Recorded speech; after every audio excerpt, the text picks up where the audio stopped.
आप सभी का प्रभु यीशु मसीह के नाम में बहुत बहुत स्वागत। तीसरे एपिसोड में बेहद खुशी है कि परमेश्वर ने फिर एक और बार मुझको और आपको ये अवसर दिया, मौका दिया कि परमेश्वर के वचनों को सीख सकते हैं, प्रश्न पूछकर उत्तर पाकर अपनी आत्मिक उन्नति कर सकते हैं। जिसके चलते मैं समझता हूँ ये प्रोग्राम जिसका नाम है पूछो जो भी पूछना है, बाइबल में से सवाल होगा आपका, जवाब होगा डैनियल राज का यानी कि मैं। और जिस नंबर को आपके स्क्रीन के ऊपर अभी मैंने रखा है, इस पे आपको कॉल करना है, फ़ोन करना है और आपको पूछना है। आपका जो भी बाइबल से प्रश्न है वो आप पूछ सकते हैं। जल्दी से कनेक्ट होते चले जाएं। जो इस वक्त में फेसबुक पे देख रहे हैं, आप सभी से कहना चाहता हूँ, वॉच पार्टी कर सकते हैं, दूसरों के साथ शेयर कर सकते हैं। कई मसीह भाई बहनों तक इस प्रकार की प्रोग्राम की लिंक उन तक पहुंचा सकते हैं। जो यूट्यूब पे अभी पहली बार देख रहे हैं, चैनल को सब्सक्राइब कर लें, जिसका जिक्र मैं बाद में भी करूंगा। आइकन बेल दबाना ना भूलें। उसका फ़ायदा ये होगा कि जब भी कोई भी टॉपिक का वीडियो अपलोड करूंगा, उसकी नोटिफिकेशन यूट्यूब वाले आपके मोबाइल पे, आपके नंबर पे आपको भेजा करेंगे। उसका ये फ़ायदा होगा। जी दोस्तों, मैं तो तैयार हूं। कुछ चीज़ें आपके बीच में रख कर आगे बढ़ना चाहूँगा। जिस नंबर पे आपको फ़ोन करना है वो नंबर है ये 9982335777। स्क्रीन पे चेक कर लो, मैं बीच में आ रहा हूँ क्या नंबर के? ठीक है जी दोस्तों, या ब्रदर्स एंड सिस्टर्स, प्रभु के लोगों, इस नंबर पे आपको कॉल करना है। जो मेरी टीम है जो अभी यहाँ पे बैठी है, उनसे ये पता चला है कि आप में से बहुत लोग, जब ये प्रोग्राम चल रहा होता है 8 से 9, आप में से बहुत लोग कॉल कर रहे होते हैं। तकरीबन 100 के आसपास वेटिंग लिस्ट में या मिस कॉल लिस्ट में वो चला जाता है। और जिसके चलते आप लोग मैसेज करते हैं ये कहते हुए कि आपको ट्राई किए थे, फ़ोन को नंबर लगाए थे प्रश्न पूछने के लिए, लेकिन आपका हमको रिसीव नहीं हो पाया, आप बिजी फ़ोन बता रहा था। तो अब हम मैसेज कर रहे हैं और मैसेज पे आपका प्रश्न पूछ रहे हैं। उसकी ज़रूरत नहीं है, ध्यान से सुनिए, उसकी ज़रूरत नहीं है। आपको डे 1 से या एपिसोड 1 से कहता आ रहा हूं कि ये प्रोग्राम तब तक चलेगा जब तक आप लोगों की प्रश्नों के उत्तर आपको नहीं मिल जाते। 1 हफ्ता, 2 हफ्ता, 20 दिन, नहीं मालूम, लेकिन आप सभी तक आपके प्रश्नों का उत्तर पहुंचा सकूं, ऐसी प्रयास या यत्न डैनियल राज आपके लिए करता रहेगा। तो चिंता मत करिए। आपका अगर कॉल नहीं लगता है, वापस ट्राई करिए, कल फिर ट्राई करिए। ऐसा भी हो सकता है कि जो प्रश्न आप पूछने वाले हैं उसी प्रश्न को किसी और ने पूछ लिया, तो आपका तो काम बन गया फिर, क्योंकि आप पूछो या वो पूछे, जवाब तो मैं ही दूंगा। और जवाब वही होगा जब आप पूछोगे, जवाब वही होगा जब वो पूछेगा। तो चिंता की बात नहीं है। तो आप लोगों को क्या करना है, वेट करना है जब तक आपका नंबर नहीं लगता है। कुछ लोग मुझे मैसेज भी कर रहे हैं कि आपके व्हाट्सएप पे हम मैसेज कर रहे हैं, आप उसको पढ़िए। दिक्कत की बात यह है कि मैं व्हाट्सएप, आप जो करते हैं ना, जो फ़ोन मेरा है उसी से मैं शूट करता हूँ। 2 फ़ोन है, उसी से मैं शूट करता हूँ। तो अगर वो अभी शूट हो रहा है तो आपके व्हाट्सएप में नहीं पढ़ सकता ना भैया, ये दिक्कत है। तो आप अपना प्रयास जारी रखें। देखिए, आराम, कंफर्ट कुछ हद तक ठीक है, लेकिन हर चीज़ में कंफर्ट ढूंढोगे, सुविधा ढूंढोगे कि भाई मेरा काम चुटकी में हो जाए, ये नहीं होगा। मेहनत करिए, प्रयास करिए, थोड़ी सी लगन रखिए, क्योंकि मैं मेहनत करता हूँ तो आपको भी मेहनत करनी है ना, ये बात है। चलिए, तो मैं समझता हूँ कि पहला कॉल हम लेने पर हैं। और जी, प्रश्न पूछिए सर। जय मसीह की सर। जी, जय मसीह। मेरी प्रश्न ये है निर्गमन से 4:18 का, उसमें मोसेस के जो फादर इन लॉ थे, वो मिद्यान के याचक थे, इत्रो उनका नाम। लेकिन फिर से एक्सोडस 2:18 में लिखा है उन जो सिपोरा जो उनकी पत्नी थी, उनका वहां रुएल लिखा है 2:18 में। तो यहाँ रुएल और फिर मोसेस के फादर इन लॉ फिर इत्रो, ये दोनों नाम में क्या अंतर है सर? ओके सबसे पहला ये बता दीजिए, आप कब से बाइबल पढ़ रही हैं? मैं पढ़ रही हूँ सर 7-8 साल से सर। 7-8 साल से। आपने मेरा बाइबल स्टडी लिया है जेनेसिस की किताब के ऊपर? जी नहीं, मैंने कहीं आज स्टडी नहीं किया, बल्कि मैं खुद ही घर में पढ़ती हूँ सर। नहीं, मैंने क्या पूछा, आप बाइबल पढ़ती हैं, बहुत अच्छा करती हैं, लेकिन आपने मेरा यूट्यूब चैनल पे द बुक ऑफ जेनेसिस के ऊपर मैंने स्टडी दिया, आपने उसको देखा है? सर देखी थी, लेकिन इतना समझ में नहीं पाया, क्योंकि मेरे घर में सबको ये हस्बैंड अगेंस्ट में है ना, तो वैसे टाइम नहीं मिल पाता। अभी मुझे मौका, इसलिए मैंने पूछ लिया आपसे सर। ठीक है, तो मैं चाहता हूं कि आप कोशिश करें कि जेनेसिस की अगर आपको नॉलेज चाहिए, और विशेष करके यित्रो, मूसा का फादर इन लॉ, तो उस चैप्टर पे आप ज़रूर जाइएगा, देखिएगा। दूसरी चीज़, यित्रो जो जिसका जिक्र आपने अभी किया है, और सिपोरा उसकी जो बेटी है, आपको पता होना चाहिए कि इनका बैकग्राउंड क्या है, जिसमें मैंने जेनेसिस की किताब में टोटल डिटेल बताई है। वो इजरायली नहीं है। याजक वर्ड शब्द मूसा ने लिखा है। याजक का मतलब होता है जो उनके देवी देवताओं की पुजारी बोल सकते हैं आप, जो उनकी सेवा करते हैं। लेकिन उसके नाम का अर्थ जब बाइबल नहीं बताती, और दोनों के नाम का अर्थ बाइबल नहीं बताती सिस्टर जी, तो डैनियल राज कैसे बताएगा जी? तो दूसरी चीज ये है, उसका एंगल दूसरा दे देता हूं। मैं समझता हूं कि ये प्रश्न पूछने के लिए आपने टाइम वेस्ट क्यों किया, आपने अपनी एनर्जी क्यों वेस्ट की? अगर आप ये पूछते कि उद्धार, सैल्वेशन, बपतिस्मा, पवित्र आत्मा, यीशु में बढ़ना, आप यित्रो के पास क्यों चली गई? ओके सर, कोई लॉजिक नहीं है, कोई लॉजिक नहीं है। जी शुक्रिया। नेक्स्ट डाउट था, पूछ लिया सर। Thank you. जय मसीह की। जी प्रश्न पूछिए। Next call. जी प्रश्न पूछिए। Next call. जी प्रश्न पूछिए। हाँ, हम बोकारो से शंकर दास बोल रहे थे सर। जी बोलिए बोलिए बोलिए। हाँ, यूहन्ना 3:8 नंबर में जो है, निकोदेमुस को यीशु जी बोल रहे थे, प्रभु यीशु जी, उसमें लिख रहा है कि हवा जिधर चाहती है उधर चलती है, और तू उसका शब्द सुनता है जी, परंतु नहीं जानता कि वह कहाँ से आती है और किधर को जाती है जी। इसी तरह आत्मा के बारे में जैसे वो बोल रहे हैं कि जो कोई आत्मा से जन्मा है वह ऐसा ही है जी। तो इसका मतलब आत्मा भी कहाँ से आती है, कहाँ जाती है, यही है क्या? आप कब से बाइबल पढ़ रहे हैं? सर हम 2005 में हम बपतिस्मा लिए, उसी समय से पढ़ते हैं, सर्विस करते हैं, डेली आके आधा घंटा 1 घंटा पढ़ते हैं सर। जी, और कितना पढ़ते हैं आप बाइबल, कितना पढ़ते हैं आप? डेली 3 चैप्टर 4 चैप्टर करके पढ़ते हैं। ओके ओके ओके ओके, ठीक है। तो आपको पूरा बाइबल ऐसे हम एक बार खत्म कर चुके हैं पढ़ के, लेकिन तो भी जी जी जी। तो मैं चाहता हूं कि आप ज्यादा पढ़ें और पढ़ें। आप 2005 से मसीह हैं जी, राइट? नहीं 5 नहीं सर, 15। अच्छी बात है। 2015 मतलब अभी क्या चल रहा है, 2021, 6 साल हुआ, 6 साल से, ठीक है ना जी। तो अपनी खुराक बढ़ाओ। आपका जो पीछे आवाज आ रहा है ना, उसको बंद कर लीजिए। मेरे पीछे तो कोई आवाज नहीं आ रहा, हम कान में स्पीकर लगाए हुए हैं और हम अकेला रूम में है सर। नहीं सर, मैं जो बात कर रहा हूं मुझे सुनाई दे रहा है। कहीं पे आपका फेसबुक चल रहा है, आपका कहीं यूट्यूब चल रहा है, कुछ तो चल रहा है। यूट्यूब नहीं सर। अच्छा, ये वो आपका जो फेसबुक था ना, अच्छा वो हम काट रहे हैं, उसकी आवाज कम कर दीजिए, उसकी आवाज कम कर। ठीक है जी जी जी जी, अभी ठीक है, अभी ठीक है।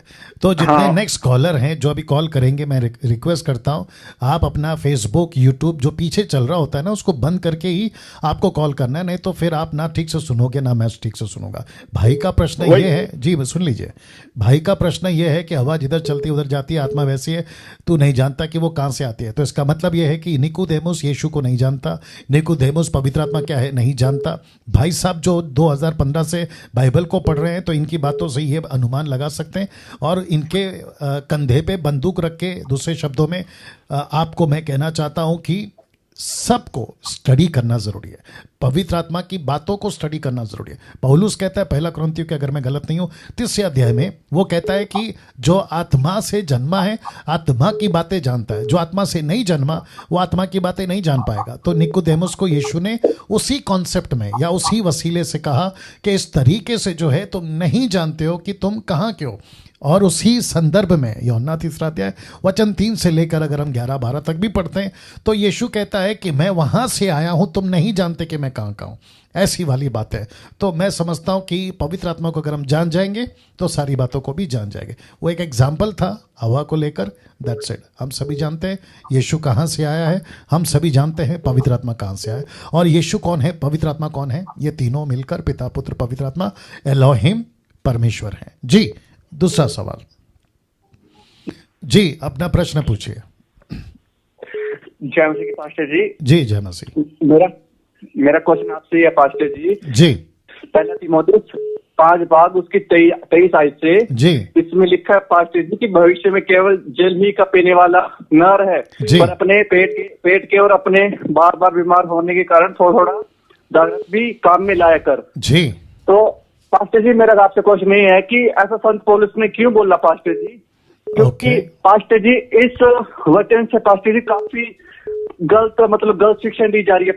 काफी पास्टर्स और काफी विश्वासी पास्टर जी ड्रिंक कर रहे हैं पास्टर जी इस वचन के जरिए। जी जी आपका शुभ नाम फिर से बताइए। अभय। क्या है? ओके अभय, आपने इसके पहले भी कॉल किया था ना अभय? जी ओके ओके ओके ठीक है, लाइन पे बने रहें, आपको जवाब देना चाहूंगा। पहला तीमुथी 5:23 राइट? हाँ जी 23 हाँ जी। जी जी जी ना पौलुस ने लिखा, हिंदी बाइबल में पढ़ा है भाई ने, और इंग्लिश में और ओरिजिनल मैन्युस्क्रिप्ट ग्रीक में जब लिखा जा रहा होगा या पौलुस जब लिख रहा होगा तो उसने किस दाखरस का जिक्र किया? दाखरस को पी ऐसा नहीं लिखा है, दाखरस को काम में ला। कोई निकाल सकता है जल्दी से? पहला तीमुथी उसका 5वां अध्याय वचन 23। अभय लाइन में बने रहे। जी जी जी जी जी या वहां से कम कर लीजिए। पहला तीमुथी 5:23। जितने दर्शक हैं, कितने लोग हैं अभी टोटल कितने लोग हैं? ओके तकरीबन 800 के आसपास जो लोग देख रहे हैं, मैं उन सभी को रिक्वेस्ट करूंगा। अभय ने बहुत अच्छा प्रश्न पूछा है और मैं समझता हूं कि चिंता का विषय है, क्योंकि कुछ अधूरे ज्ञान के सेवक, मिल्क ड्रिंकिंग क्रिश्चियंस, पास्टर्स, अधूरे ज्ञान के पास्टर्स ऐसी आउट ऑफ कॉन्टेक्स्ट निकाल के बेड़ा गर्क कर रहे हैं। और अभय ने जो कहा है वो भी सही है कि बहुत सारे लोग इसका गलत इस्तेमाल करके जो है कहते हैं कि पियो। आज एक फ़ोन आया था मुझे, वो ऐसे कह रहे थे कि या ब्रदर हरियाणा से थे, वो कह रहे थे कि ऐसी चलन चली है, मेरा एक कज़न भाई है वो बिगड़ गया। मैंने पूछा कैसे? वो कहता है कि यीशु ने कहा है कि जो अंदर जाता है वो तुम्हें अशुद्ध नहीं करता। जो अंदर जाता है वो तुम्हें अशुद्ध नहीं करता, जो अंदर से बाहर आता है वो तुम्हें बिगाड़ता है। अब यीशु का कॉन्सेप्ट, कॉन्टेक्स्ट अलग था, जब ये पढ़ते हैं ना तो अलग है। तो कहते हैं कि प्रार्थना करके खाओ पियो सब ठीक हो जाता है। तो उसके चलते आप जानना चाहते हो क्या किया उन्होंने? वो दारू पे प्रार्थना करते हैं और कहते हैं कि प्रभु आपका वचन कहता है जो अंदर जाता है वो अशुद्ध नहीं करता, इसलिए हम दारू पी रहे, तो खूब मजे ले लेके पी रहे। इनको कहते हैं, ये अपने आप को क्रिश्चियन कहते हैं, ईसाई कहते हैं, क्राइस्ट फॉलोवर कहते हैं। गुस्सा आता है ऐसों को कहता हूं मैं महामूर्ख। ओके पढ़ते हैं वचन 23, 1 तीमुथी चैप्टर 5:23 लिखा है, भविष्य में केवल जल ही का पीने वाला ना हो, पर अपने पेट के और बार बार बीमार होने के कारण थोड़ा थोड़ा दाखरस भी काम में लाया कर। तो शब्द है काम में लाया कर, और लिखा है थोड़ा थोड़ा दाखरस। अब ये कौन सा दाखरस है? मैंने एक बार प्रचार किया था कि यीशु का पहला चमत्कार दाखरस, लेकिन वो क्या था? That was not liquor. Liquor समझते हैं जिसमें नशा होता है, वो प्योर ग्रेप जूस था, अंगूर का जूस, उसकी बात हो रही थी। अब उसको लोग वाइन बनाते हैं, लोग उसको अल्कोहल कहते हैं, वो अलग विषय है। लेकिन इस वचन में जो तिमोथी कह रहा है, अभय ने जो प्रश्न पूछा है, माफ करें पौलुस ने तिमोथी को कहा है, वो टॉपिक तिमोथी तक रखिए। तिमोथी को कहा है जैसे मूसा को कहा। अभय आप सुन रहे हैं? जी सर। जी जी जी जी जी, टक करके बढ़ना चाहिए। जी, साथ ही साथ मूसा को कहा कि जूते उतार, सिनाई पर्वत पे, निर्गमन 3 अध्याय। मूसा को कहा ना, तो मूसा जूता उतारे, हम सब क्यों जूते उतार रहे हैं? जिसको कहा है खतना करे तो वो खतना करे, हम सब क्यों खतना कर रहे हैं? यहूदियों को कहा था तभी कि तुम मंदिर में आओ, बकरी का इसका उसका लहू लाओ, हम क्यों ले जाएं? जिसको कहा है वो करे। तो वैसे पौलुस ने बहुत सारे लोगों को कुछ कुछ कहा है कि मैं तुम्हारे पास आ रहा हूं, चंदा इकट्ठा रखना और मैं ले जाऊंगा यरूशलेम में। तो चंदा उनको इकट्ठा करना था, सबको, पूरी कलीसिया को थोड़ी चंदा इकट्ठा करना है। और अगर ऐसा है तो इकट्ठा करो और फिर पौलुस को भी लाके बताओ। आज के युग में नहीं कर सकते। सबसे पहली चीज वो दाकरस है, अंगूर का जूस, अगर उस पर भी बहस है चलो मान लेते हैं, लेकिन ऐसा लिखा ना काम में ला, अब उससे दवा बनती होगी। पौलुस की बहुत सारी पत्री, जल्दी से निकालो, 2 Peter chapter 3 verse 16, 2 Peter chapter 3 verse 16, दूसरा पत्र 3:16। पतरस कहता है कि पौलुस की बहुत सारी लेटर जो वो लिखता है समझ में नहीं आती। आइए बताते क्या लिखा है उन्होंने। लिखता है, कहां गया, हाँ, 2 पीटर चैप्टर 3 वर्स 16 कहता है, वैसे ही उसने अपनी सब पत्रियों में भी इन बातों की चर्चा की है जिनमें कुछ बातें ऐसी है जिनका समझना कठिन है। देखिए किसकी लेटर? पौलुस की। लिखता कौन है? पतरस। कहता है कठिन है और अनपढ़ चंचल लोग उनके अर्थों को भी पवित्र शास्त्र की अन्य बातों की तरह खींच तान कर अपने ही नाश का कारण बनाते हैं। किसकी लेटर? पौलुस की। किसको नहीं समझ रही है? पब्लिक को। फिर क्या करती है? कॉन्टेक्स्ट में से टेक्स्ट निकालकर बेड़ा गर्क। तो जिसके चलते अभय साहब ने जो प्रश्न पूछा है, मैं सभी मसीह समाज को कहना चाहता हूं कि तुम इस वचन के सहारे से अगर दारू पी रहे हो, नशा कर रहे हो, वो चाहे रेड वाइन हो या व्हाइट वाइन हो या बियर हो, रम हो, विस्की हो, वोडका हो, जिन हो, कुछ भी हो, अगर आप उसका सेवन करते हैं और इस वचन का सहारा लेते हैं तो फिर याद रखिए, पियक्कड़, ऐसा बहुत बार लिखा है पौलुस ने, पियक्कड़ स्वर्ग के राज्य में नहीं जा सकता। याद रखिएगा, पियक्कड़ स्वर्ग के राज्य में नहीं जा सकता। अन्यायी लोग परमेश्वर के राज्य में प्रवेश नहीं कर सकते। तो अभय साहब के सवाल से मैं पूरे मसीह समाज को, देश और विदेश में सबको कहना चाहता हूं कि अगर आप नशा कर रहे, थोड़ा भी कर रहे, भर भर के कर रहे, आप पक्का नरक जाओगे, पक्का नरक जाओगे। वो चाहे कोई भी तुर्रम खान हो। मैं सबको कहना चाहता हूं नशा मत करिए। अभय साहब, आशा करता हूं कि आपको जवाब जी सर। जी बहुत बहुत शुक्रिया। इस पास्टर से पास्टर जी काफी जो मसीह भाई बहन है पास्टर जी, पास्टर से वो नशा कर रहे थे पास्टर जी। जी आपका धन्यवाद पास्टर जी कि आप किस मैसेज के जरिए काफी लोग सुधर जाएंगे। जी बिल्कुल, मैं इसको एडिट करके भी वीडियो बना के डाल दूंगा, डोंट वरी। बहुत बहुत शुक्रिया, God bless you. Next call, next question. जी सवाल पूछिए।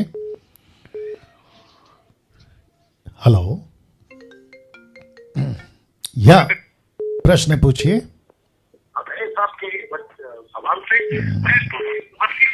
कट।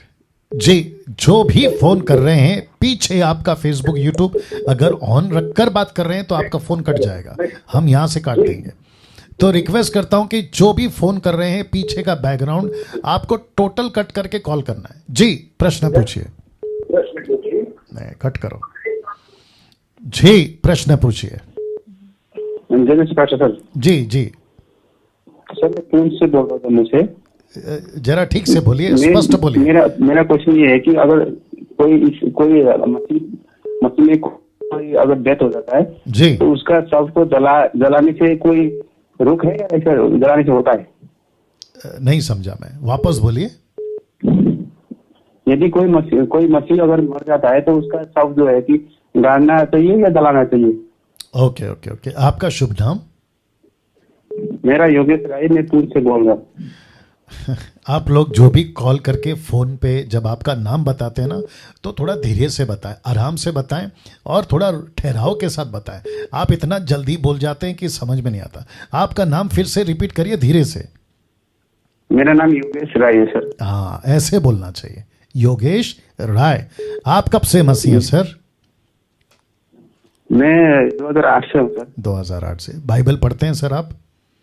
जी सर। Okay okay. ये प्रश्न आपका खुद का है या दूसरों के लिए? ऐसा ही हमारे इधर पे लोकल पास्टर जो डेथ हो गया था 2-4 दिन पहले जी, तो उनको उनका सब क्या क्या जलाया था। तो हमारे इधर से सारे बंदे ऐसे बोल रहे थे कि इनको जलाना नहीं चाहिए था, ये हमारा खिलाफ हो गया है। तो इसीलिए सर मैं पूछना चाहता था। ठीक है ठीक है ठीक है ठीक है। ओके, इसको मैं 2 तरीके से जवाब दूंगा। नाम क्या बताया इन्होंने? योगेश जी। योगेश। आपको मैं 2 तरीके से जवाब दूंगा, ठीक है ना? शांति से सुन लीजिएगा। मैं जब पूछूं तभी आपको बात करना है, ठीक है? जितने दर्शक हैं अभी, मुझे लगता है कि 1000 के आसपास। आप सभी को बता दूं, नंबर 1, आपको पता है अमेरिका में ट्विन्स टावर जब आतंकवादियों के द्वारा बिल्डिंग को उड़ाया गया था, उसमें मैं समझता हूं कि 70 to 80% बॉर्न अगेन क्रिश्चियंस थे। वे सब के सब उस ब्लास्ट में मारे गए। तो उनकी देह, उनकी बॉडी को क्या किया गया? जलाया गया, यानी कि जल गए। ग्रेम स्टेन और उनके 2 बेटे ओडिशा में, उनको जीप में जिंदा जलाया गया। भाई साहब आप सुन रहे हैं ना? जी सर। जी, उनको भी जिंदा जलाया गया। अब इसको कहते हैं सिचुएशन, परिस्थिति ऐसी थी कि उनकी पार्थिव शरीर को एक्सीडेंटली उनको जलाना पड़ा या वो खुद जल गए। ऐसे कितने घर हैं जहां पे गैस यानी कि सिलेंडर ब्लास्ट होता है, कई लोग जल के मरते हैं। और कितने ऐसे हैं, मैं समझता हूं टॉर्चर फॉर क्राइस्ट का अगर आप कभी प्रोग्राम देखें, जो कि यूट्यूब पे भी होगा, तो जिसमें सताव, परसिक्यूशन में बहुत सारे अफ्रीकन लोगों को जंगल में ले जाकर कई झाड़ियों के अंदर उनको जिंदा जला देते हैं। तो अगर जो कहता है कि अगर शरीर को जला दिया तो वो नर्क जाएगा, या कोई और कॉन्सेप्ट लगाते हैं या कोई और लॉजिक लगाते हैं, तो ये गलत हो जाएगा। तो फिर प्रश्न उठेगा कि जो जल के मर गए एक्सीडेंटली, उनका क्या होगा? नंबर 1 ये हो गया एक तरफा। दूसरी तरफा सबोपदेशक 12 का 7 क्या कहती है? मट्टी मट्टी में मिलना है, आत्मा परमेश्वर के पास लौटना है।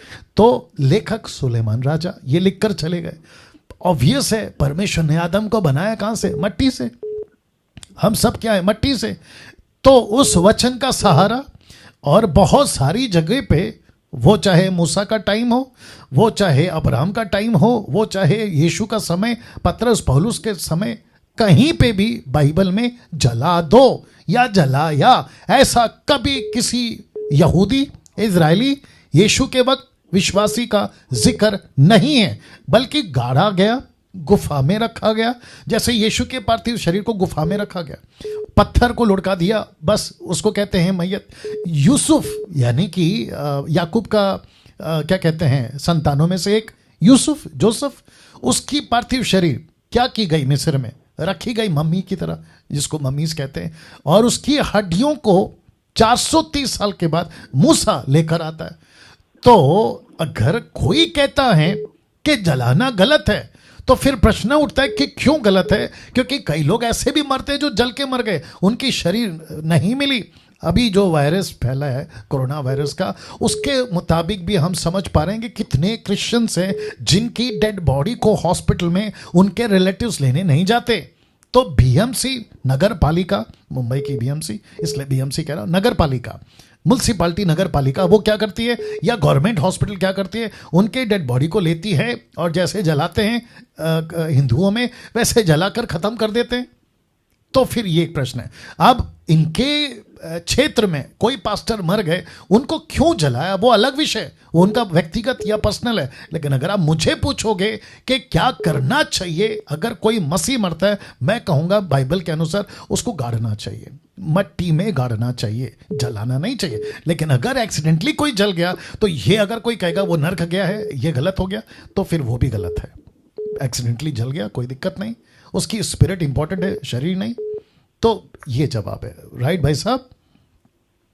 जी सर, या God bless you, God bless you. Okay, तो जितने दर्शक हैं इसका ख्याल रखें जी। नेक्स्ट कॉल, आई मीन दूसरा सवाल जी, प्रश्न पूछिए। कट करो। मैं वापस कह रहा हूं कि अगर आप पीछे आवाज रखकर मुझे फोन करोगे, आपका फोन कट जाएगा जी। प्रश्न पूछिए। आवाज आ रहा है। कट करो। Next call. Hello hello, next call. जी प्रश्न पूछिए। जी प्रश्न पूछिए। जी सर। आपका फोन नजदीक रख के प्रश्न पूछिए। जी सर, मेरा नाम अभय गंगवार है। जी। मेरा प्रश्न ये है सर, एक मसीह व्यक्ति, ये जो संसारिक तौर तरीके से लोग त्योहार मनाते हैं, एक जी। स्वासी व्यक्ति को मनाना चाहिए सर? ओके, कौन सा त्योहार? सर जैसे होली, दीपावली, रक्षाबंधन। आपका आवाज नहीं आ रहा है, ठीक से फोन नजदीक रखिए। और कौन से त्योहार की बात कर रहे हैं आप? जी, सब धर्मों सर की। जैसे ये लोग, जैसे होली, दीपावली और रक्षाबंधन। ओके, तो मुझे ऐसा लगता है कि आप पूछ रहे हैं कि हिंदुओं का फेस्टिवल। हाँ हाँ सर। तो फिर मुस्लिम का भी फेस्टिवल है। तो दुनिया में जितने भी धर्म हैं सब फेस्टिवल की बात कर रहे हैं, या फिर आप किसी हिंदू की बात कर रहे हैं? जी सर, त्योहारों की। हाँ, तो ऐसे बोलिए। तो जितने भी त्योहार हैं सब त्योहारों की बात कर रहे हैं, राइट? जी सर। जी सर। शुक्रिया, लाइन पे बने रहें। और जितने 1100 लोग अभी देख रहे हैं, आपको भी ध्यान से सुनना है कि भाई का नाम क्या बताया था? आपका नाम फिर से बताइए। जी सर, अभय गंगवार। दिक्कत वही है, आप लोग जब नाम बताते हो ना तो ऐसे बताते हो कि आपको गाड़ी पकड़नी है। धीरे से बोलिए। जी सर, अभय। हाँ, ऐसे बोलो, ऐसे बोलो। ओके, तो ये भाई अभय हैं जो प्रश्न पूछ रहे हैं कि क्या त्योहार मसीहों को मनाना उचित है। तो सबसे पहली चीज, एक मसीह को, वो चाहे कोई भी धर्म से आता हो, मसीह का मेरा मतलब है परमेश्वर के राज्य का संतान। मैं क्रिश्चियन उनको नहीं बुलाऊंगा, क्योंकि हिंदू, मुस्लिम, सिख, ईसाई ये रिलीजियस में आ गए, धार्मिक में आ गए, धर्म में आ गए। मैं उसकी बात ही नहीं कर रहा हूँ। मैंने तो पहले ही डिक्लेयर कर दिया कि डैनियल राज क्रिश्चियन का पास्टर, प्रीस्ट, पादरी नहीं है। मैं बाइबल टीचर हूँ, यीशु के वचनों का प्रचारक हूँ, उसके राज्य का प्रचारक हूँ, दैट्स इट। तो मैं जिसकी बात कर रहा हूँ, राज्य की संतान, द क्राइस्ट फॉलोवर्स की बात कर रहा हूँ। तो जो दास दासी, बेटा बेटी, लड़का लड़की, पुरुष स्त्री, जो भी है, जो यीशु को फॉलो करता है, उसका सबसे पहला फर्ज, ध्यान से सुनना, इनका नाम अभय जी, इनका सबसे पहला फर्ज, मेरा सबसे पहला फर्ज, जिस किसी देश, जाति, कौम से वो आता है, उसका पहला फर्ज, राष्ट्र का हो या विदेश देश का हो, उसका सबसे पहला फर्ज है अपनी सोसाइटी में, अपने घर में, रिलेटिव्स में, नौकरी के क्षेत्र में, स्कूल कॉलेजेस में, वो खुद को डिक्लेयर करे कि वो यीशु का है। ये सबसे पहली चीज हर मसीह को करना है। अगर वो डिक्लेयर नहीं करता, क्योंकि बाइबल जिसको मैं 30 साल से पढ़ रहा हूं, इसमें सीक्रेट क्रिश्चियंस, फिर वापस कहता हूं क्राइस्ट फॉलोवर्स, क्रिश्चियंस या सीक्रेट क्राइस्ट फॉलोवर्स का डिटेल जिक्र नहीं है। जो भी है खुलेआम। अगर कोई कहता है कि मैं सीक्रेट क्रिश्चियन हूं, मतलब मैं घोषित नहीं करूंगा कि मैं ईसाई हूं, तो दूसरे शब्दों में उसका उद्धार ही नहीं हुआ, उसका नया जन्म ही नहीं हुआ। उसको डिक्लेयर करना है सोसाइटी में, आसपास में, पड़ोस में, कि मैं मसीह का हूं, मैं यीशु को फॉलो करता। इसलिए यीशु ने क्या कहा, लूका की किताब उसका 14 का 25, 26, 27 में उसने कहा कि जो कोई मेरे पीछे आता है वो अपना क्रूस उठाए। तो जब वो क्रूस उठाएगा, वो डिक्लेयर करेगा मैं फेस्टिवल पे आ रहा हूं। तो सबसे पहली चीज है, सुनते रहिए, सबसे पहली चीज ये है कि खुद को डिक्लेयर करो कि मैं मसीह हूं। जब वो मसीह डिक्लेयर करता है, तो आसपास के लोग, जैसे मैं रहता हूं, आसपास के मेरे लोग, सबको पता है कि डैनियल राज कौन है। तो ना तो मुसलमानों के त्यौहार पे मेरे पास कोई आता है, ना हिंदुओं के त्यौहार पे मेरे पास कोई आता है, और ना ही किसी धर्म के त्यौहार पे मेरे पास आता है, क्योंकि सबको पता है कि डैनियल राज के पास जाकर कोई फायदा नहीं है, उससे चंदा मांग के कोई फायदा नहीं है, उसको कोई प्रसाद या फिर जो भी वो बनाते दे के कोई फायदा नहीं है, क्योंकि ये तो सीधा मना करेगा। क्यों मना करेगा? क्योंकि ये यीशु को मानता है। अब बात करते हैं फेस्टिवल की। वो चाहे कोई भी फेस्टिवल हो, अगर उस फेस्टिवल में मूर्ति पूजा शामिल है, जिसको कहते हैं आइडल वर्शिप, परमेश्वर उसमें शामिल नहीं है, और आप उसमें सहभागी नहीं हो सकते, जिसका जिक्र पौलुस करता है 1 कुरिन्थियों 10वां अध्याय में भी। वो कहता है कि विश्वासी का अविश्वासी के साथ में क्या नाता। तो हम ज्योति के संतान हैं, तो ज्योति के संतान की नाई चले। आत्मिक लोग हैं, आपका डीपी यही है ना, गलतियों 5:25। तो लिखा है अगर हम आत्मिक हैं तो आत्मा की चाल चलें। तो हम संसार के फेस्टिवल में, उनका कितना भी बड़ा फेस्टिवल हो और कई सालों का फेस्टिवल हो, नमस्ते, क्योंकि जिसका कनेक्शन मूर्ति पूजा से है, उस फेस्टिवल को नहीं मना सकते।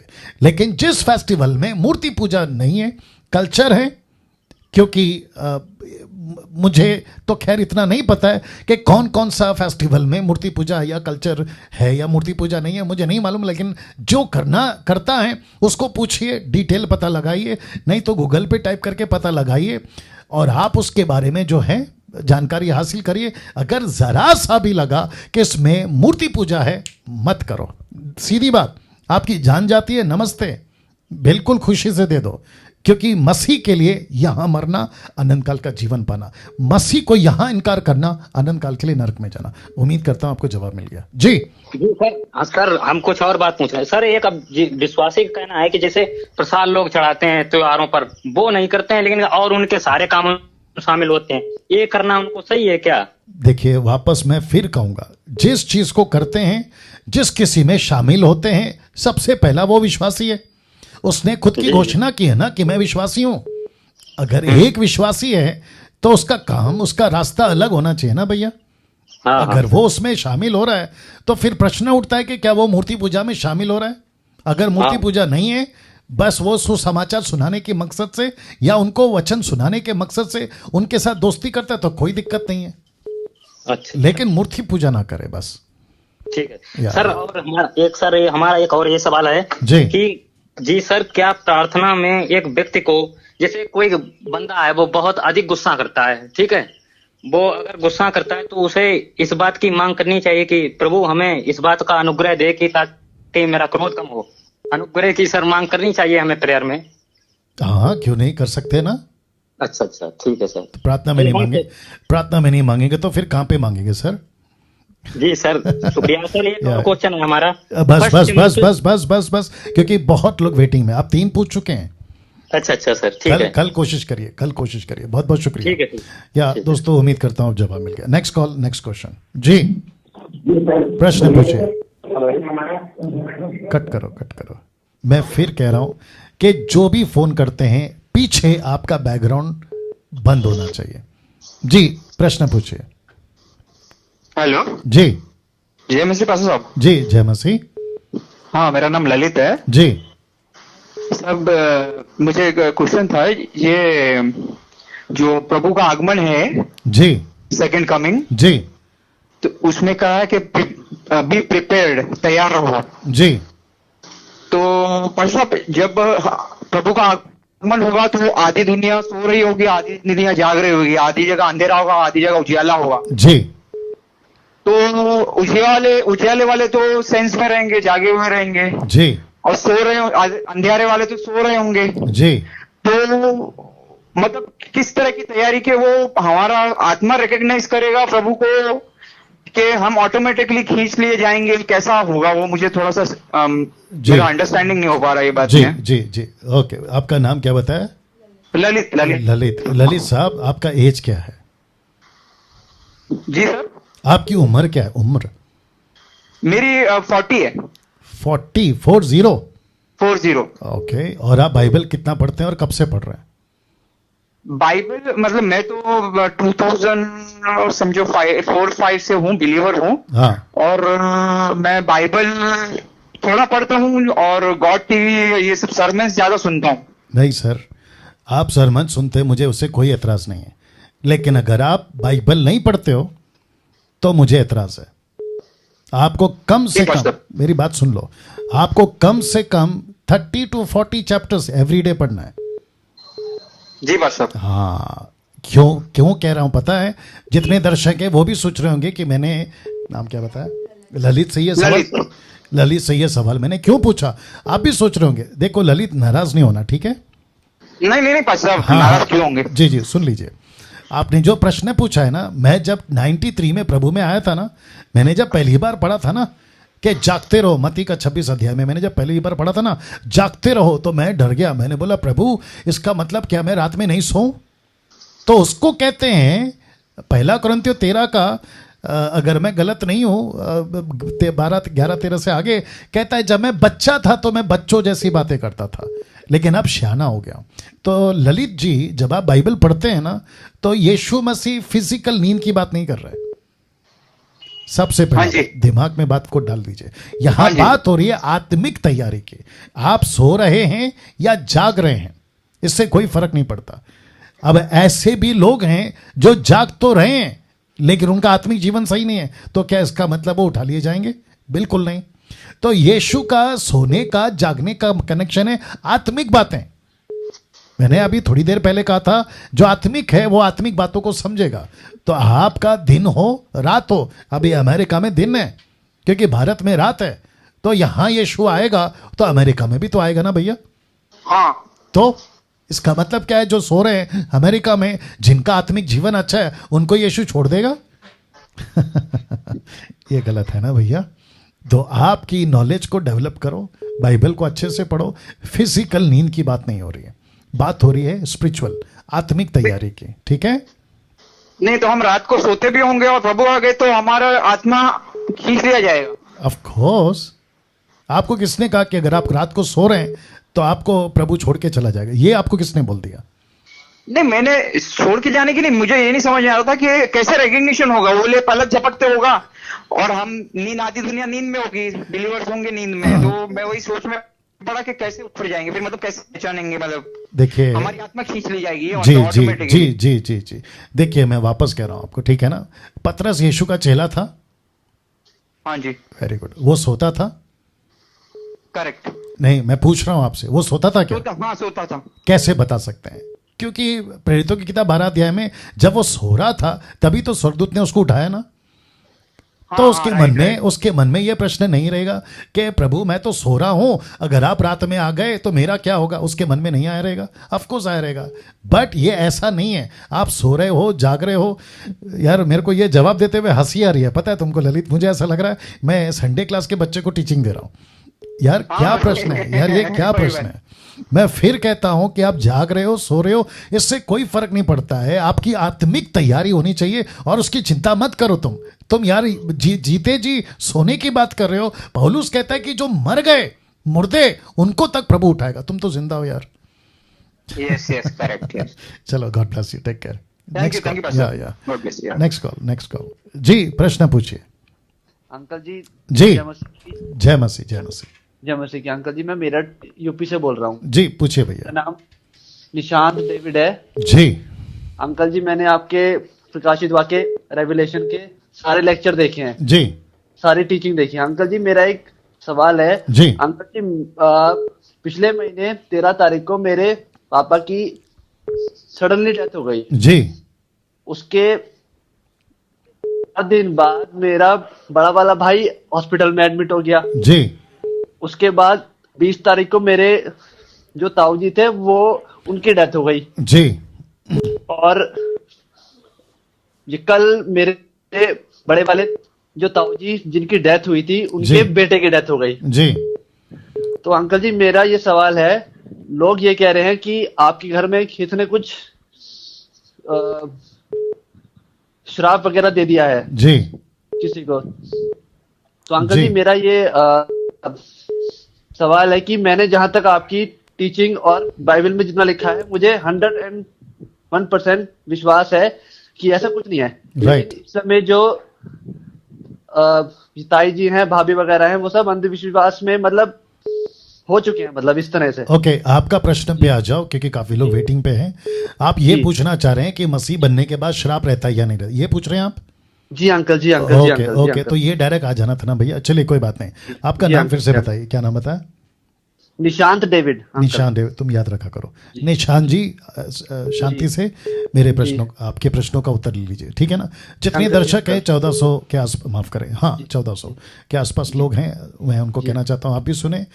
जी इनका प्रश्न है कि मसीह बनने के बाद इनके घर में कई डेथ हो गई बैक टू बैक, तो क्या श्राप जो पूर्वजों का या फिर किसी भी है ना वजह से जो श्राप है मृत्यु का, क्या वो बना रहता है? तो सीधी लाइन में कहना चाहता हूं, अगर तुम मसीह के हो, दूसरा कुरिन्थियों 5 का 17।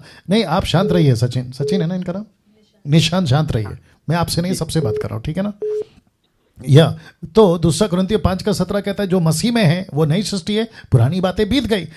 इफिसियों 3:1-13 और 4:30 कहता है कि जो जिसका उद्धार हो गया है उसके ऊपर पवित्र आत्मा की छाप लग गई है। तो मेरा प्रश्न है, जहां पवित्र आत्मा है वहां श्राप भी है, जहां पवित्र आत्मा का उजाला है वहां अंधेरा भी है। जिसको कहते हैं कि यीशु ने जिस आत्मा ने यीशु को जिलाया उसी आत्मा ने तुम्हारा उद्धार कराया, वो तुम्हारे अंदर रहता है, तो फिर श्राप कैसे रह सकता है?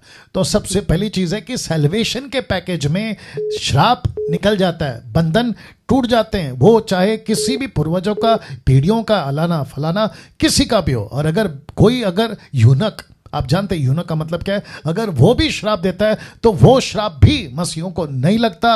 अगर कोई जादू करता है वो तक नहीं लगता। अब प्रश्न है फिर मौतें क्यों हो रही है? अब सीधी बात यह है कि जिसकी मौत हो रही है उसका जीवन प्रभु के साथ कैसा है? वो चाहे आंटी हो, अंकल हो, पिताजी हो, भाई हो, बड़ा छोटा कोई भी हो, उसका मसीह के साथ में जीवन कैसा है? ये प्रश्न उठता है। उसने जी जो पापा थे ना, उन्होंने पास्टर की ट्रेनिंग कर रखी थी। अरे भैया मैं वापस कह रहा हूं, जरा शांत हो जाओ। अब आपने क्योंकि बोल दिया तो मैं फिर उसको भी कंक्लूड कर लेता हूं। पास्टर हो या बिशप हो पास्टर हो, बिशप हो, रेवरेंड हो, अपोस्तल हो, प्रॉफिट हो, मुझ जैसे बाइबल टीचर हो, मैं सबकी बात कर रहा हूं। सबका जीवन कैसा है? अब आपको एग्जाम्पल भी दे देता हूं और बाकी दर्शक दिख रहे उनको भी बता देता हूं। 1 कुरिन्थियों 11:23 से लेके 32 तक में पौलुस क्या कहता है? जो प्रभु बोझ लेता है, अगर गलत तरीके से लेता है, वो या तो कमजोर, दूसरा बीमार और तीसरा मर तक जाएगा। फिर ये क्या है? तो प्रभु ने शर्त रखा है ना, यही तो कह रहे हैं ना यूहन्ना का 5:13-14 में, तूने पाप किया था इसलिए श्राप आया, तू लंगड़ा हो गया, नहीं चल पाया। यीशु ने 38 साल पहले व्यक्ति को ठीक किया और उसको कहा कि फिर से पाप नहीं करना, नहीं तो इससे भारी विपत्ति आएगी। और फिर मत्ती का किताब उसका 12:39 से आगे पढ़ोगे, दुष्ट आत्मा जब निकल जाती है और देखती है कि ये व्यक्ति वापस वही पुरानी जिंदगी जी रहा है, तो वो एक नहीं आती बल्कि अपने साथ लाती है। उसकी हालत पहले से भी ज्यादा भयंकर, खतरनाक। तो फिर कहूंगा श्राप किसी मसीह के जीवन में नहीं रहता, ये बात तो तय है। लेकिन दूसरा तरफ यह है कि उसका जीवन कैसा है। वो चाहे पास्टर हो, डिग्री लिया हो अमेरिका से या कहीं से भी, एक मसीह का जीवन, सेवक का जीवन प्रभु के वचन के अनुसार चलना चाहिए। इसके ऊपर बहुत प्रचार किया हूं। याकूब का किताब 1:13-14 लिखा है कि पाप परीक्षा में पड़ता है, परीक्षा फिर उसको अभिलाषा में डालती है, अभिलाषा गर्भवती होती है, पाप को जन्म देती है, और पाप क्या लाता है? मौत। आप समझ गए भैया? जी हाँ, तो ये चक्कर है। लेकिन अगर आप कहोगे श्राप की वजह से मेरे पिताजी, अंकल, आंटी मर रहे हैं, मुझे इसके लिए कुछ अलग से कुछ करना है, कोई बड़े पास्टर को बुलाकर घर पे प्रार्थना करना है, तो ये इसकी कोई जरूरत नहीं है, क्योंकि प्रभु आपके साथ है, प्रभु की उपस्थिति आपके साथ है। आप खुद भी प्रार्थना करो। नाम क्या बताया? निशान, वॉल्यूम बढ़ाओ। निशान जी, जी आपको अगर ऐसा डर लगता है ना कि अंकल, मेरे को डर नहीं है, बिल्कुल भी डर नहीं है। मेरी बात सुन लो, मेरी बात सुन लो। मैंने कहा अगर अगर आपको लगता है ना ऐसा घर में कुछ है, तो आप खुद ही प्रार्थना कर लो, प्रभु से कहो प्रभु ये क्या है, और बैठो ना प्रभु के पास में। अगर निशान मैं आपके जगह पे होता ना निशांत, तो मैं बैठता, प्रभु को पूछता प्रभु ये क्या है। हालांकि आपका व्यक्तिगत मामला है, मैंने फिर भी आपका प्रश्न लिया, क्योंकि मैं जो पूछने के लिए कहा हूं वो बाइबल से सवाल है। लेकिन उसके बावजूद मैं जवाब इसलिए दे रहा हूं क्योंकि श्राप का प्रश्न उठा, श्राप, कर्स, इसलिए मैं जवाब दे रहा हूं। तो आप बैठो, प्रभु से पूछो प्रभु ये मौतें क्यों हो रही है? श्राप तो नहीं है। जहां यीशु है, लेट मी फिनिश, जहां यीशु है वहां ज्योति है, वहां उजाला है, वहां छुटकारा है। शैतान की बातें क्यों आएंगी? ओके जी अंकल, जी uncle, God bless, God bless, God bless. Okay, next call लेने से पहले मैं चाहता हूं, रुक जाइए, नेक्स्ट कॉल लेने से पहले आपको फिर से बताता चलूं, क्योंकि काफ़ी टाइम हो गया और मेरे पास में मैं अगर गलत नहीं हूं तो 15-16 मिनट मेरे पास में है, लेकिन हम लास्ट में भी कॉल्स लेंगे। लेकिन आपको ये बताता चलूं, मसीह मंथन बैठक इंग्लिश हिंदी आपके लिए, दोनों के लिए रखा है। मसीह मंथन एक ऐसा प्लेटफॉर्म है जहां से आपको खरी शिक्षा, साथ ही साथ चेले बनाना, डिसाइपलशिप करना, ट्रेन करना, साथ ही साथ आप लोगों को प्लेटफॉर्म देना कि आप लोग सेवा कर सको। यूथ हैं, स्वागत है, पुरुष स्त्री हैं, स्वागत है।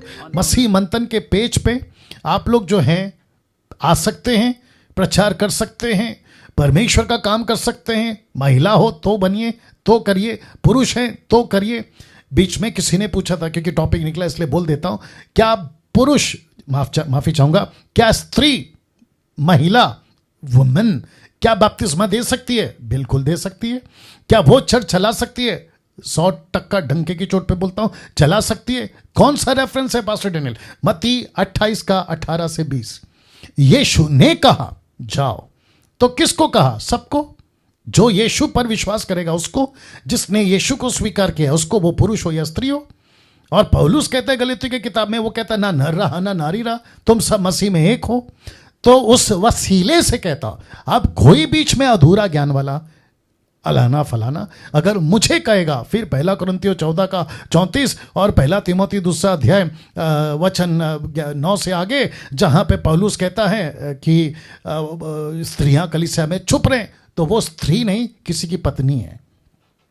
तो पढ़ते वक्त में आपको देखना होगा कि वो कौन है, किसको लिखा है, किसको एड्रेस कर रहा है, मतलब किसको संबोधित कर रहा है, ये ध्यान रखिएगा। तो फिर कहता हूं कि मसीह मंथन एक ऐसा प्लेटफॉर्म है, एक ऐसा मंच है, एक ऐसा बड़ा कार्य है जो सिर्फ भारत में नहीं लेकिन पूरी दुनिया में कर रहा है। और इस मसीह मंथन बैठक कोई बड़ा ऑर्गेनाइजेशन की एडवर्टाइजमेंट नहीं कर रहा। मसीह मंथन समझते हैं, मसीह मतलब आप और मैं, जो कि पहली कलीसिया में एक ही कलीसिया थी, अलग अलग नहीं थी, उसी कॉन्सेप्ट में मैं लेके चल रहा हूं। और हम सब जितने जुड़े हैं उसी कॉन्सेप्ट में कि हम अपने आप को एक डिनोमिनेशन नहीं कहते, हम अपने आप को मसीह की देह कहते हैं, बॉडी ऑफ क्राइस्ट कहते हैं। तो उस वसीले से कह रहा हूं कि आपको अगर आपके चर्च में, आपको अगर आपके लोग, पास्टर जो भी हैं, आपको अगर कहते हैं कि तुम सेवा नहीं कर सकती क्योंकि तुम महिला हो, मसीह मंथन में आपका स्वागत है। अगर किसी को कहते हैं कि तुम ये काम नहीं कर सकते, आपके ऊपर अगर बॉसगिरी हो रही है, आपके ऊपर अगर अत्याचार हो रहा है, मसीह मंथन में आइए, आपका स्वागत है। ऊपर बैठा परमेश्वर के साथ में अगर आप सही हो तो आप सबके साथ सही हो, लेकिन ऊपर बैठा परमेश्वर के साथ अगर आप सही नहीं हो तो यहाँ किसी के साथ में भी सही हो जाओ, कोई मतलब नहीं है। तो ऊपर प्रभु के साथ में रिश्ता आपका सबसे पहला ठीक होना चाहिए। मसीह मंथन आपको प्लेटफॉर्म देगा। मैं किसी से सर्टिफिकेट नहीं मांगूंगा कि अपनी पवित्रता की सर्टिफिकेट दिखाओ, धार्मिकता की सर्टिफिकेट दिखाओ, आपका चरित्र की सर्टिफिकेट दिखाओ। नो नो नो नो, आपका सर्टिफिकेट मैं नहीं, प्रभु चेक करेगा। मैं कौन होता हूं चेक करने वाला? बस शर्त यहां है, अगर आप मसीह के हैं तो मसीह के अनुसार चलो, वचन के अनुसार चलो, इसलिए यह प्लेटफॉर्म आपको दिया जाता है। दूसरी चीज, आपको जो भी चाहिए, मसीह मंथन आपके लिए खड़ा है। बैप्टिज्म नहीं हुआ है, हम कराएंगे। शादी नहीं हो रही लड़का लड़की की, उसकी जिम्मेदारी भी मसीह मंथन लेता है। उसके बाद में आपको मरने के बाद में जगह नहीं मिल रही, उसकी भी जिम्मेदारी मसीह मंथन लेता है। टोटल देश और विदेश की बात कर रहा हूं, टोटल तरीके से मसीह मंथन आपके लिए खड़ा है। और उसके लिए अगर आप जुड़ना चाहते हैं, मोस्ट वेलकम, आइए जुड़िए। उसके लिए आपको इन नंबरों पे फ़ोन करना है। तो सबसे पहला सिस्टर नीता जी को कॉल कर सकते हैं, उसके बाद में ब्रदर नरेंद्र राव को कॉल कर सकते हैं, ये उनका नंबर है। उसके बाद में सिस्टर समीक्षा, फिर उसके बाद में ब्रदर शमी, और ये उनका नंबर है। उसके बाद में सिस्टर सिमरप्रीत, ये नाम दिक्कत हो जाता है, ये उनका नंबर है। और उसके बाद में ब्रदर जितेंद्र, और ये उनका नंबर है। तो ऐसे करके आप पॉज करके नंबर नोट कर सकते हैं। नाउ आप शुरुआत कर सकते हैं यहाँ से कॉल करने का। अगर पहला कॉल नहीं लगता है, दूसरे को ट्राई करो, तीसरे को ट्राई करो, चौथा, पांचवा, 6, टोटल 6 नंबर है। अगर 6 के 6 नंबर फ़ोन नहीं उठा रहे हैं तो आधे घंटे के बाद करो, 2 घंटे के बाद करो, अगले दिन ट्राई करो। लेकिन कम से कम मुझे या बाकी जो नंबर हमारे हैं उनको कॉल करके मत बताइए कि हमने कॉल किया लेकिन उन्होंने नहीं उठाया, ये मत करिए, क्योंकि सब अपनी अपनी मर्जी से, ये पे वर्कर्स नहीं है। पे वर्कर्स समझते हैं ना, ये पे वर्कर्स नहीं है, ये वॉलंटरीली काम कर रहे हैं, खुद की मर्जी से काम कर रहे हैं। तो इनके ऊपर ना तो मैं बॉसगिरी कर सकता हूँ ना आप कर सकते हैं। बस इतना है कि आपकी सुविधा के लिए इनको रखा है। तो ये आपको जब आप कॉल करोगे तो ये आपको पूरी डिटेल बताएंगे कि आपको कैसे जुड़ना है, क्या करना है। छोटी सी ब्रीफिंग होगी आपकी, और उसके चलते जो है आपको सारी चीज़ों को बताया जाएगा। व्हाट्सएप पे ये ग्रुप अवेलेबल है और टेलीग्राम ऐप पे। तो मैं चाहता हूँ टेलीग्राम ऐप डाउनलोड कर लीजिए ताकि आप लोग जो हैं जुड़ जाएं। साथ ही साथ मसीह मंथन का पेज है, फेसबुक पेज, लाइक करिए, फॉलो करिए। मसीह मंथन MMB का ऐप है, एप्पल ऐप और एंड्रॉयड भी है। उसके बाद में वेबसाइट है हमारा www.masihmanthan.com, और साथ ही साथ डैनियल राज का चैनल है, डैनियल राज के चैनल को सब्सक्राइब करिए, और साथ ही साथ आइकन बेल दबाइए। नाउ अब जो बोलने जा रहा हूं बहुत इंपॉर्टेंट है। इस वचन के मुताबिक, प्रेरितों की किताब चौथा अध्याय वचन 32 से 35 तक में विश्वास करने वालों की मंडली एक चित्त एक मन के थे, यहां तक कि कोई भी अपनी संपत्ति अपनी नहीं कहता था, परंतु सब कुछ साझे का था, आपस में बांट के लेते थे। साझे का मतलब प्रेरित बड़ी सामर्थ से प्रभु यीशु की झूठने की गवाही देते रहे, उन सब पर बड़ा अनुग्रह रहा या होता था। अब इसको देखिए, उनमें कोई भी दरिद्र या पुअर गरीब नहीं था, क्योंकि जिनके पास भूमि या घर थे वे उनको बेच बेच कर बिकी हुई वस्तुओं का दाम लाते, उसे प्रेरितों के पांव पे रखते और जैसे जिसकी आवश्यकता होती थी उसके अनुसार हर एक को बांट दिया करते थे। अब आप सोच रहे होंगे कि डैनियल भाई ये क्या है? जैसे पहली सदी की कलीसिया, चाहे यरूशलेम की हो, यहूदिया की हो, समरिया की हो या आसपास के जो क्षेत्र हैं, सब एक जगह इकट्ठा होते थे जैसे जैसे उनकी सुविधा होती थी। प्रेरितों की किताब 8वें अध्याय तक, क्योंकि 8वें अध्याय में कलीसिया तितर-बितर हो गई और वो कई जगहों पर फैल गए, लेकिन जब तक इकट्ठी होती थी तो सारा पैसा एक जगह आता था।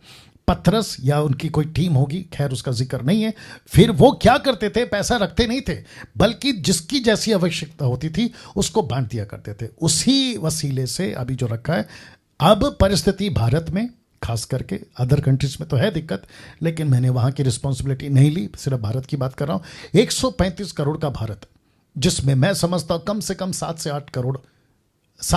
8 करोड़ क्रिश्चियंस, क्राइस्ट फॉलोवर्स, उसकी तादाद के हिसाब से बहुत लोग नौकरी से वंचित हो गए, उनका बिजनेस ठप पड़ा है, घर पे राशन नहीं है, इलेक्ट्रिक बिल नहीं दे रहे तो इलेक्ट्रिक वालों ने बिजली काट दी, पैसे नहीं दे पा रहे तो कई लोगों का अलग अलग समस्या है, बहुत सारी बातें हैं। और जिसके चलते मुझे आते कॉल्स, हमारे जो एडमिन्स हैं, साथ ही साथ जो हमारे कोऑर्डिनेटर्स हैं, उनके पास में आते और ये रिपोर्ट आती है कि हम तकलीफ में हैं, तकलीफ में।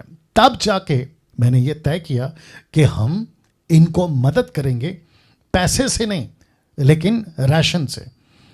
पैसे मुझे आप देंगे, राशन हम उनको पहुंचाएंगे, जिसके चलते आप देख सकते हैं कि पैसों को ला लाकर पतरस के पांव पे रखते, प्रेरितों के पांव पे रखते और वो क्या करते थे, बांट दिया करते थे।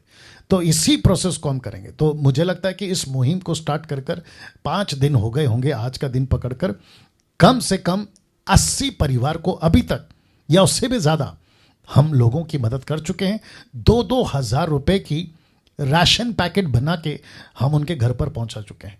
अब आप पूछोगे डैनियल भाई कैसे यकीन करें, उसकी आपको ज़रूरत नहीं है। अगर आप मुझे कहोगे कि हमको फ़ोटो दिखाओ तो इसका मतलब ये है कि आप 2000 रुपये दे के लाख रुपए का सवाल पूछ रहे हो। ये नहीं कर सकते हम, और ना ही मैं ये करना चाहूँगा।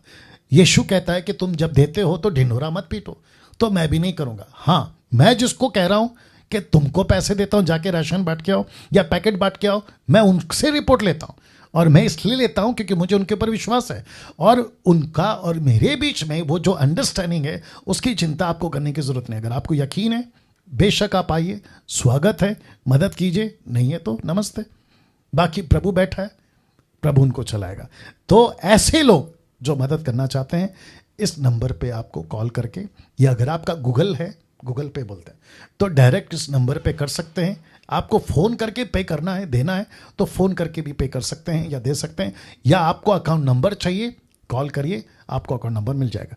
लेकिन ये जो नंबर है डैनियल राज 989982335777, ये सिर्फ और सिर्फ भारत के किसी भी कोने से पास्टर्स, सेवक लोग अगर तकलीफ में हैं, वो डायरेक्ट इस नंबर पे मुझे व्हाट्सएप पे मैसेज करें या वॉइस क्लिप डालें। कॉल नहीं करना है, मैसेज करें या फिर आप मुझे वॉइस क्लिप डालें, तो मैं उसको देखूंगा, पढ़ूंगा, मैं खुद करूंगा।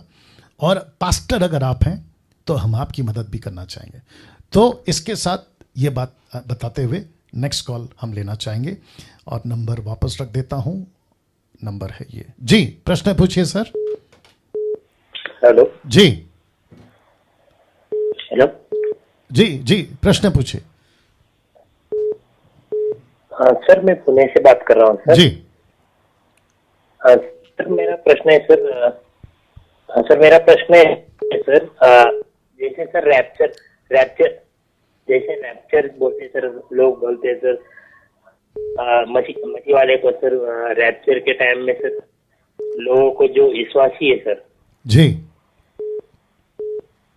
सर जो रैप्चर में बोलते हैं सर, मसीह जो विश्वासी है सर, वो लोग जो जब ऊपर रैप्चर होगा सर, वो लोग नीचे सर, प्रभु परमेश्वर जब विश्वासी रहेगा उन्हीं को लेके जाएगा, जो अविश्वासी है उनको छोड़ दिए सर जी। जब उसमें कोई भटक गए सर, विश्वास में है सर, भटक गए जी, तो उसके बाद में सर उन लोगों में सेकेंड टाइम में भी परमेश्वर उनको स्वर्ग में लेके जाएगा सर। ओके, ये आपका प्रश्न है? क्यों, तो सर मैंने ऐसे देखा है सर, और मैं एक पास्टर का सुना हूँ सर, वो बोलते हैं सर सेकेंड टाइम में भी सर आपको एक दूसरा चांस भी मिलेगा आपको स्वर्ग में एंट्री करने के लिए। ठीक है, तो मैं वही पूछ रहा हूं, ये आपका प्रश्न है? हेलो, हाँ सर, ये आपका प्रश्न है? मैं पूछ रहा हूं आपसे, ये आपका प्रश्न है? हाँ सर। तो भैया हाँ बोलो ना, कितनी देर लगा रहे हो? चलिए अब आप शांत हो जाए, मैं आपको जवाब दे रहा हूं, ठीक है? ओके, भाई का नाम क्या बताया? ओके, आपका नाम बताइए जल्दी से। अरुण राठौड़ सर। ठीक से बोलिए। अरुण राठौड़, पुणे से सर। ठीक है, शांत हो जाए। ओके, भाई का नाम है अरुण राठौड़, शायद प्रोनाउंसिएशन ठीक किया मैंने। भाई का प्रश्न यह है कि जब रैप्चर होगा तो जो विश्वासी है वो उठा लिए जाएंगे, अविश्वासी छोड़ दिए जाएंगे।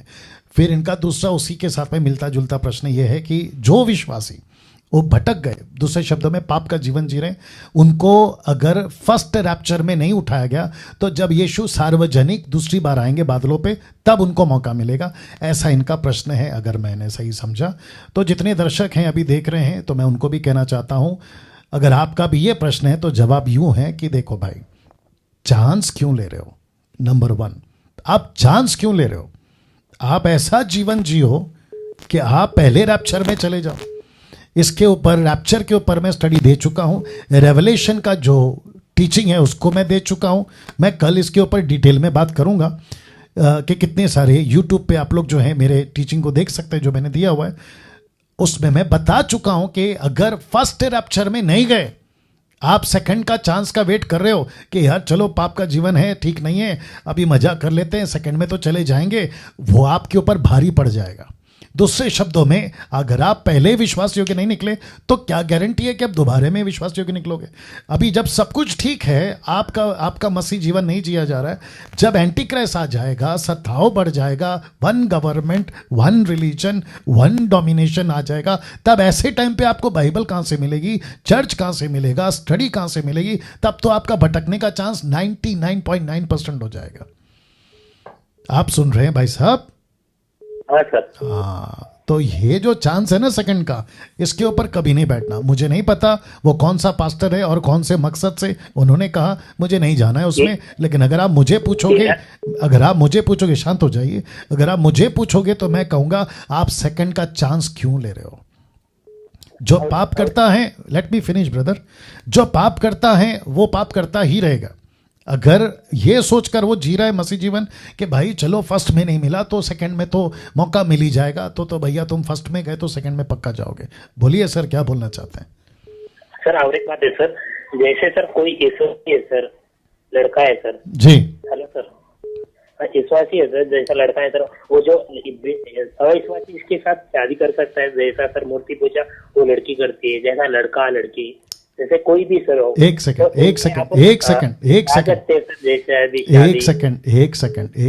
आप पर्सनल सवाल मत पूछिए, आप बाइबल से पूछिए, मैं बताऊंगा। सर बाइबल में तो ऐसे लिखा है सर, विश्वासी है। आगे बोलिए भाई। हाँ सर, जैसे विश्वासी लड़का जो विश्वासी बाइबल पढ़ता है, परमेश्वर को स्तुति आराधना करता है और परमेश्वर के साथ जाता है सर, जैसे सर एक अविश्वासी लड़की है सर, जैसे वो शादी कर सकते हैं, जैसे ऐसे कोई लड़का फिर करता है, वापस तो वही तो कह रहा हूँ ना सर, ये आपका पर्सनल सवाल हो गया। शादी कर सकता है कि नहीं कर सकता है, वो चर्च जाता है, बाइबल से कुछ पूछिए, मैं बताऊंगा। चलिए, आप नेक्स्ट टाइम कभी कॉल करिएगा। Next call, thank you. या जी, प्रश्न पूछिए सर। कट। हेलो जी, हेलो जी, हाँ सर, मैं कोल्हापुर से बात कर रहा हूँ। जी हाँ सर, मैं कोल्हापुर से बात कर रहा हूँ सर, समाधान बोल रहा हूँ। उसका पीछे वॉइस आ रहा है। जी, मैं रिक्वेस्ट करता हूँ, आप लोग जब कॉल करते हैं तो पीछे आपका फेसबुक चल रहा है, आपका यूट्यूब चल रहा है, उसको बंद करके ही कॉल करना है। जी, प्रश्न पूछिए। हेलो जी जी, पास्टर जी प्रेज द लॉर्ड। जी, प्रेज द लॉर्ड। पास्टर जी, मैं ये पूछना मांग रहा था, जो फर्स्ट रैप्चर में जब प्रभु यीशु मसीह आएंगे जी, तो क्या फरिश्तों के साथ आएंगे कि अकेले आएंगे? वापस बोलिए, फर्स्ट रैप्चर की बात कर रहे हैं जी। जब रैप्चर होगा, मतलब रैप्चर तो एक ही होगा, फर्स्ट जी। या सेकंड तो नहीं। जी, तो प्रभु यीशु मसीह जब आएंगे उस समय एंजल्स के साथ आएंगे, अकेले आएंगे? Okay okay. फिर आपसे कुछ प्रश्न पूछना पड़ेगा वापस से। कब से बाइबल पढ़ रहे हैं आप? बाइबल कब से पढ़ रहे हैं? ये मुझे हो गए अप्रोक्सीमेटली, वैसे तो आप लगा लीजिए 30 साल हो गए। वंडरफुल। एज तो आपकी फिर अच्छी खासी होगी। जी, मेरा 44 है जी। वंडरफुल। मसीह कब से हैं सर? वैसे तो जी बॉर्न क्रिश्चियन हूँ, Okay, बट got it. अगर सही मायने में कहे जाए तो अभी आप कह सकते हैं 25 साल से। वंडरफुल। ओके, मैंने इसलिए पूछा, नाराज नहीं होना, मैंने इसलिए पूछा, नहीं। हाँ मैंने इसलिए पूछा क्योंकि कई बार ऐसे प्रश्न आते हैं जो ऑलरेडी लिखा होता है ना, उसको इग्नोर कर जाते हैं, तो मेरे को फिर प्रश्न उठता है कि यार ये बंदा बाइबल कब से पढ़ रहा है। इसी वजह से मैंने पूछा। बट आपने जो पूछा है बहुत रेलेवेंट है, मैं उसका जवाब देना चाहूँगा। तो जितने भी अभी देख रहे हैं, मैं उन सभी को कहना चाहता हूँ, मत्ती के 24वें अध्याय में यीशु कहता है कि तुरी फूकी जाएगी, स्वर्गदूत अपने लोगों को चुनेंगे, मसीह के लोगों को चुनेंगे। ये एक रेफरेंस। और फिर उसके बाद में आता है प्रकाशित वाक्य 7वां अध्याय, प्रकाशित वाक्य 14 अध्याय। उसके बीच में जो तुरी फूकने से पहले, जिसको कहते हैं ना, पहला है ट्रम्पेट, उसके बाद में है, पहला है सील, फिर ट्रम्पेट, और फिर है बोल्स, कटोरा। इन सब के पहले रैप्चर हो चुका है क्योंकि कलीसिया वहां पे नहीं है। तो स्वर्गदूत होंगे भाई साहब, स्वर्गदूत होंगे। यीशु होगा, स्वर्गदूत होगा, क्योंकि तुरी फूकेंगे। अगर तुरी फूक रहे हैं तो इसका मतलब है स्वर्गदूत है, और चुने हुओं को इकट्ठा करेंगे स्वर्गदूत, तो इसका मतलब है मत्ती 24 के अनुसार स्वर्गदूत होंगे। बट ये प्रश्न आपके मन में क्यों आया मैं नहीं जानता, लेकिन मेरी तरफ से मैं ऐड करना चाहता हूं कि स्वर्गदूत हो या ना हो, हमको उससे कोई मतलब नहीं है। जैसे कि मैं आपको एक सिंपल एग्जांपल में आपके वसीले से बाकी लोग को भी समझा देता हूं कि जब दुल्हन दूल्हे का वेट कर रही होती है, तो दूल्हे के साथ में ना बहुत सारे लोग आ रहे होते हैं, बाराती हैं, उसके क्या कहते हैं ना, रिलेटिव्स हैं। उसकी नज़र उन पे नहीं होती सर, उसकी नज़र होती है उसके दूल्हे पे। वैसे ही स्वर्गदूत आते हैं, हमको कोई दिक्कत नहीं है, 50 आए 50,000 आए, लेकिन हमारा आंख यीशु पर होगा, यीशु के लिए हम देखेंगे। ये जवाब है सर जी। इससे रिलेटेड एक और प्रश्न पूछ सकता हूँ कि दोबारा कॉल करूं? जी कर बोलिए। वैसे तो चलिए इससे भी कोई वो नहीं है, बिकॉज सवाल जवाब का सेशन है, इसलिए जी बिल्कुल बोलिए ना भैया। जैसे प्रभु यीशु मसीह दूल्हा है, वो आएंगे अपनी दुल्हन को लेने के लिए जी, और एक जगह जैसे हम पढ़ते हैं वचन में कि जब जो यहूदी या जो लोग थे आसपास, जब वो उपवास के विषय में उन्होंने कहा था कि तेरे, जब ये यूहन्ना के चेले भी जो है उपवास रखते हैं और बाकी जो लोग हैं वो भी उपवास रखते हैं, तो प्रभु यीशु मसीह ने उनको ये जवाब दिया था कि जब तक दूल्हा उनके साथ है तो बाराती उपवास करने की जरूरत है, उपवास क्यों रखेंगे। और तो मैंने ये पूछना था कि जो ये चेले हैं, क्या ये दुल्हन है कि ये बाराती हैं? Okay, wonderful. Okay, got the point. बहुत ध्यान से सुनेगा जी, जितने दर्शक है वो भी सुनेगा। जब यीशु मसीह चेलों से बात कर रहे हैं तो हमारे दिमाग में एक फ्रेम बनना चाहिए। फ्रेम का मतलब, फ्रेम का हिंदी वर्ड क्या है, जो भी है, फ्रेम एक बनना चाहिए। वो फ्रेम है यहूदी का। तो जब यीशु कोई एग्जाम्पल देते हैं, यीशु कोई बात करते हैं, तो हमें देखना है कि दिमाग में रखना है कि ओके, चेले से बात कर रहे हैं मतलब यहूदियों से बात कर रहे हैं। लेकिन जब बात आती है पौलुस की, तो मिनिस्ट्री वहाँ टोटल चेंज हो जाती है। वो कंसेप्ट चेंज होकर आ जाता है अन्य जातियों में। तो अन्य जातियों को और इजरायलियों को मिलाकर पौलुस कहता है इफिसियों की किताब में, और वो शुरू करता है 5वें अध्याय से, 5वें अध्याय के 25 से और आते हैं 31 तक में। वो कहता है खास करके 31 और 32 में, ये रहस्य गंभीर है, ग्रेट मिस्ट्री। लेकिन मैं बात कर रहा हूं दूल्हे और दुल्हन की। तो दुल्हन को कहा कलीसिया। अगर हम पतरस को कलीसिया कहते हैं, आई हो आप सुन रहे भैया, जी, अगर वो पतरस को कलीसिया कहता है और पौलुस कहता है कि मैं कलीसिया की बात कर रहा हूं, तो दुल्हन है। तो उस दो रेफरेंस से हम पतरस को कलीसिया बोल सकते हैं, क्योंकि मत्ती की किताब उसका 16 के 18 में उसने बोला तू कलीसिया है, मैं इस कलीसिया पर इस पत्थर पर मैं अपनी कलीसिया बनाऊंगा। आपने पढ़ा होगा, राइट? तो उस रेफरेंस से हम बोल सकते हैं कि यस, पतरस भी कलीसिया है, पतरस भी दुल्हन है, उसके चेले भी दुल्हन है। बट फिर प्रश्न उठता है कि प्रेरितों के प्रकाशित वाक्य 4 अध्याय में जो प्राचीन है, जिसमें 12 गोत्र याकूब के संतानों का और फिर 12 अपोस्तल यानी कि डिसाइपल जीसस के, फिर वो हमको समझना होगा। तो इसके ऊपर क्लियर कट, वापस कह रहा हूं, क्लियर कट किसी प्रकार का स्क्रिप्चर नहीं है कि चेलों की गिनती किस में की जाएगी। और ये यीशु की मर्जी है, अगर वो उनको दुल्हन कहता है वेल एंड गुड, अगर नहीं कहता है तो भी कोई दिक्कत नहीं है। लेकिन कम से कम आप और मैं यीशु की दुल्हन है, ये तो कंफर्म है। बिल्कुल, ये बिल्कुल ठीक है। या ठीक है, थैंक यू बहुत बहुत धन्यवाद। God bless you, God bless you, God bless. और आपकी आवाज बहुत अच्छी है। Thank you God bless you, God bless you. Thank you जी जी। एक आखिरी कॉल उठाते हैं क्योंकि टाइम हो गया। एक आखिरी कॉल जी, प्रश्न पूछिए जी, प्रश्न पूछिए जी, प्रश्न पूछिए। हेलो सर, मैं 2 साल से प्रभु में हूँ। हाँ, एक्चुअली सर मुझे बहुत ऐसे गलत ख्याल आते हैं। मतलब मैं 12-13 साल की थी तो तब से आते हैं, पर अभी भी मुझे प्रॉब्लम होती है। और उसके साथ साथ सर एक प्रॉब्लम और है कि जैसे मैं प्रेयर करती हूँ ना, तो मेरे हाथों पैरों में से शिवरिंग वगैरह होता है, और मेरे सिर में भी ऐसा, मतलब सिर भी ऐसा हिलता है। और ऐसा जी मचलता है, उल्टी होती है हर बार जब भी प्रेयर करती हूँ तो। ठीक है तो सिस्टर, सर एक्चुअली ऐसा है कि मेरे घर में थोड़ा सा बाइबल वगैरह मुझे ऐसे पढ़ने तो नहीं मिलती थी। हस्बैंड के घर में मैं अभी जब रहती थी, अभी 2-3 महीने से मम्मी के है। जी, आपका नाम क्या है सिस्टर? विरोध होने के वजह से मैं उसमें नहीं रह पाई। तो सर मुझे एक्चुअली पूछना ये था, मतलब मेरा बैप्टिज्म भी नहीं हुआ, मैंने लिया नहीं, तो ये पूछना था सर कि ऐसा क्यों हो रहा है, जो भी मतलब ये उल्टी वगैरह जो मुझे होती है, और कि इससे मुझे छुटकारा कैसे मिलेगा सर? ओके, मेरी आवाज आप तक पहुंच रही है? तो थोड़ा ब्रेक हो रही है। अच्छा, अभी आ रही है? हाँ, अभी आ रही है। ठीक है, आपका नाम क्या है? मेरा नाम दर्शना है सर। दर्शना, आप कहाँ से हैं? नागपुर से सर। नागपुर से। कब से मसीह हैं? मतलब मसीह में कब से? 2 साल हो गए सर।